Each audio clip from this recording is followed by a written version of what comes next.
Hello friends, welcome to Gulshi study with Gulsha. और आज हम लेकर आए हैं आपके लिए भारत के प्रमुख राष्ट्रीय उद्यान व वन्य जीव अभ्यारण्य, जो कि अक्सर परीक्षा में पूछे जाते हैं। इस तरह के क्वेश्चंस बहुत सारे इम्पोर्टेंट नेशनल पार्क्स के बारे में बताएंगे और उनके बारे में इम्पोर्टेंट फैक्ट्स, जो भी जरूरी जानकारी है, क्या अंतर होता है, क्या फ़र्क होता है, difference between national parks and wild life sanctuaries के बारे में आज आपको बताएंगे। चैनल को कर लीजिए सब्सक्राइब, नोटिफिकेशन बेल को ऑन कर लीजिए ताकि वीडियो का नोटिफिकेशन आपको टाइम पर मिलता रहे। और जो हमारी प्लेलिस्ट है, ट्यूटोरियल्स हैं, उन्हें आप जाके नीचे डिस्क्रिप्शन से लिंक देख के आप उन्हें फॉलो कर सकते हैं, देख सकते हैं। MS वर्ड और C लैंग्वेज बहुत सारे ट्यूटोरियल है, मैथ्स का है, GK करंट अफेयर्स, आप जाकर उनको देख सकते हैं। चलिए स्टार्ट करते हैं।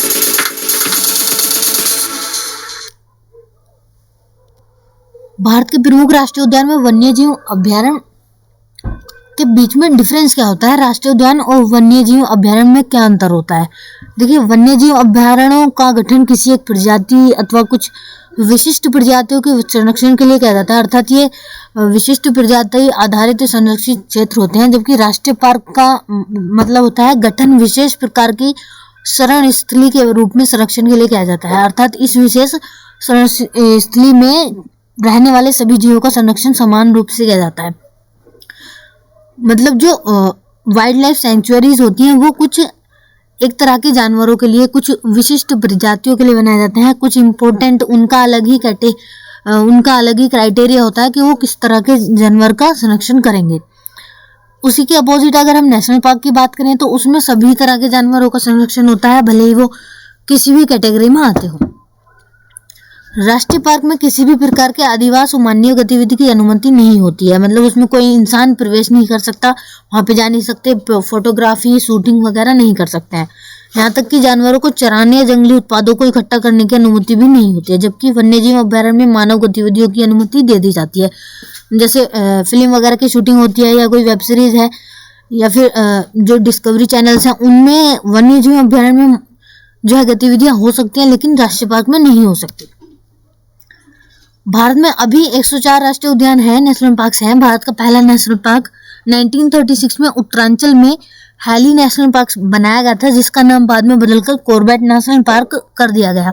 भारत के संविधान का सेक्शन 35 राष्ट्रीय उद्यान को डील करता है और सेक्शन 38 केंद्र सरकार को चुने हुए एरिया को नेशनल पार्क से डिक्लेयर करने की शक्ति देता है।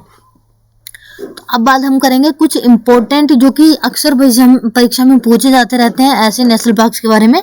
उसके बाद जो इसका सेकंड चैप्टर आएगा, सेकंड पार्ट में हम आपको डिटेल में स्टेट वाइज सारे नेशनल पार्क्स के बारे में बताएंगे। सबसे पहले असम में काजीरंगा नेशनल पार्क है, जो कि बहुत इंपॉर्टेंट है, बहुत ज्यादा ये क्वेश्चन सभी परीक्षाओं में पूछा जाता है, सभी एग्जाम्स में। 1974 में इसका गठन हुआ था। 858.98 वर्ग किलोमीटर में फैला हुआ है नेशनल पार्क। यह पार्क यहाँ मौजूद बाघों के लिए जाना जाता है। 858 किलोमीटर वर्ग में फैले इस पार्क की स्थापना 1974 में की गई थी। उसके बाद असम का ही एक और इम्पोर्टेंट नेशनल पार्क है, मानस नेशनल पार्क, जिसकी स्थापना 1990 में 500 वर्ग किलोमीटर में फैला है नेशनल पार्क यूनेस्को द्वारा हेरिटेज साइट के रूप में भी घोषित किया जा चुका है। हेरिटेज साइट के रूप में भी इसको घोषित कर दिया है यूनेस्को ने। उसके बाद उत्तराखंड का एक नेशनल पार्क है, जो कि इम्पोर्टेंट है परीक्षा के दृष्टि से, जिम कॉर्बेट नेशनल पार्क। 1936 में इसकी स्थापना हुई थी। 520.82 वर्ग किलोमीटर में फैला हुआ है। ये भारत का पहला नेशनल पार्क है। ये भारत का पहला नेशनल पार्क है, जिम कॉर्बेट नेशनल पार्क, जिसका पहले हैली नेशनल पार्क इसका नाम था। उसके बाद में मध्य प्रदेश का इंपॉर्टेंट कौन सा है, कान्हा नेशनल पार्क, बहुत ज्यादा पूछा जाता है। इस नेशनल पार्क की स्थापना 1955 में की गई थी और यह पार्क कुल 940 वर्ग किलोमीटर में फैला हुआ है।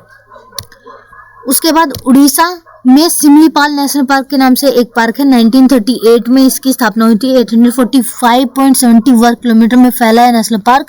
यह पार्क यहाँ मौजूद सांभर के कारण भी जाना जाता है, मतलब इसमें सांभर के ज्यादा प्रजाति मिलेगी आपको। उत्तर प्रदेश का एक जो इम्पोर्टेंट है वो है दुधवा नेशनल पार्क। दूसरा उत्तर प्रदेश में है वो है Chandraprabha national park. Dudhwa national park 1977 में 490 वर्ग किलोमीटर में इसका गठन हुआ। यह उत्तर प्रदेश का एकमात्र नेशनल पार्क है। लेकिन अभी उत्तर प्रदेश में 2 हो गए हैं। एक है चंद्रप्रभा नेशनल पार्क। यह पार्क यहाँ मौजूद बाघ, सांभर, हिरण के लिए भी प्रसिद्ध है। तो ये सबसे ज्यादा किसके लिए प्रसिद्ध है, किसके लिए इंपॉर्टेंट है? बाघ के लिए, सांभर, हिरण के लिए। उसके बाद में ये हमारे कुछ इंपॉर्टेंट नेशनल पार्क्स हैं। चैनल को आप सब्सक्राइब कर लीजिए, नोटिफिकेशन बेल को ऑन कर लीजिए। और ये हमारी सीरीज है सी लैंग्वेज का ट्यूटोरियल है हिंदी में बिगिनर्स के लिए, कंप्लीट प्रोग्रामिंग ट्यूटोरियल और विद प्रैक्टिकल। आपको सारी वीडियोस इसमें मिलेंगी। इसको आप जाके डिस्क्रिप्शन में आपको लिंक मिल जाएगा, वहां से आप जाके फॉलो कर सकते हैं। डायरेक्ट यहाँ पे क्लिक करके भी आप इसको चला सकते हैं। ये हमारे सोशल प्लेटफॉर्म्स हैं, यहाँ पे जाकर आप हमें फॉलो कर सकते हैं। वीडियो आपको अच्छी लगती है, हेल्पफुल लगती है तो आप हमें लाइक और शेयर कर दीजिए। और जो डिटेल में स्टेट वाइज आपको, hello friends, welcome to our YouTube channel goals studies. Detail में स्टेट वाइज आपको all national parks and wild sanctuaries की वीडियो आपको आगे मिलेंगी इसके पार्ट 2 में। सो चैनल को कर लीजिए सब्सक्राइब और नोटिफिकेशन बेल को ऑन कर लीजिए। Thank you.